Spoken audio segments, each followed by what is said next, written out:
I'm tired. I'm so tired.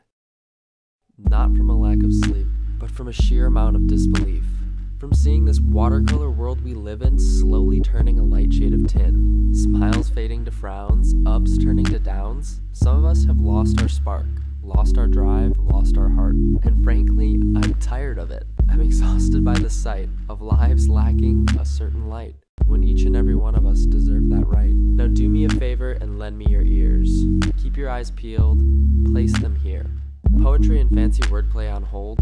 Here's a meaningful story I've never told. You see, a couple of weeks ago, a day like any other, I was heading to meet up with some friends for lunch. And for some reason, I truly couldn't be bothered with tackling the mess that is Los Angeles parking. So, I called myself a taxi. You see, I'm the type of person who likes to make conversation with pretty much anyone and everyone, whether it's an old lady at a bus stop or a barista at a coffee shop. People are people, and they all have something to say. After a few introduction sentences, me and this 30-something-year-old gentleman realized we're both creative types, originally from the Midwest, out here in Los Angeles pursuing our many artsy endeavors. We continued conversing, but quickly things got a little bit deeper. He asked me, was your family okay with you moving out to a bigger city and chasing such an alternative career type? Definitely, I said. They're just happy I'm happy and doing something I love every day. He continued by saying, good. That's really good you're doing something you're passionate about.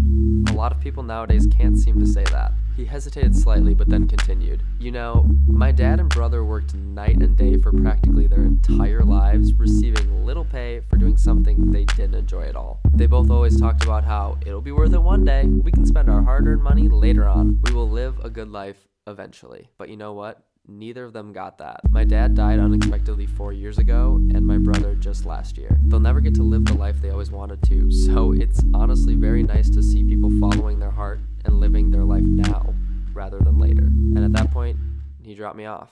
After only a 10-minute car ride, I left with a new perspective in my mind. Life waits for no one.